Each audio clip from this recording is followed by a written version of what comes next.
From the floor of the CME Group, this is Danny Riley on this Thursday, May 6th. This is our first update as the futures monsters for Mr. Top Step. You know, we're going to be hitting on all cylinders here today. The markets have taken a big hit over the last several days. We're down since Monday's high at 1202. Some say it's 1202 half, some say it's 1202. I believe it's 1202. We're down 55-ish handles in 4 days. The markets are getting clobbered, and they're getting clobbered from all areas. Right now, the bond market is back up at 121 or above 121. The euro currency is traded down into the 126 handle. Crude oil has dropped $8 in 3 days, and the markets have reacted unkindly to the stock market. Really, we're seeing very, very good volumes here today.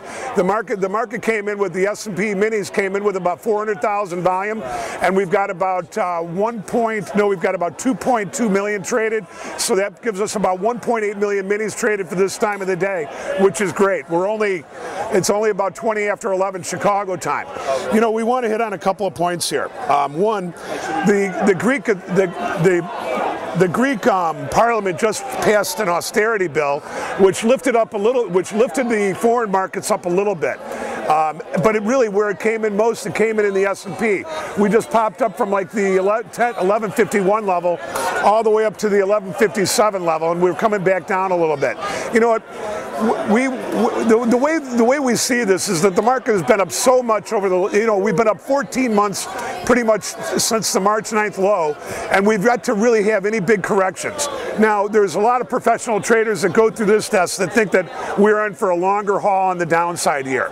Now, what we're concerned about is exactly what we've been correct about on the whole way up, is that as the market sells off, it generally will find a comfortable level, and then it will back and fill for a couple days and then rally.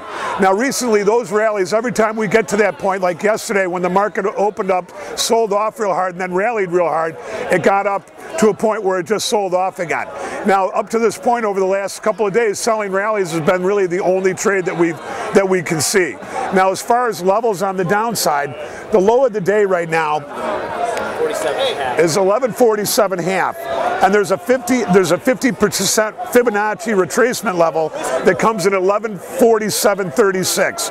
Like I said, today's low is 1147.5. So right now, that's a good low, and we're trading up at the 1155 level. The pit has been packed here over the last couple of days. This is what it's all about for these locals in the pit. They live and die for this stuff.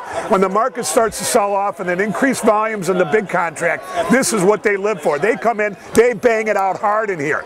You know, when days when the markets are just trending back and forth in a narrow range, these guys are stuck between the bid offer and the mini. But when there's big order flow going into the S&P pit like there has over the last couple of days, these locals are back and forth. Listen, we want to give you a little bit more here. Tim from Top Notch will be up tomorrow with a little bit more technical stuff, but you know what? The markets don't look good, but that doesn't mean they can't bounce. We'll see you tomorrow.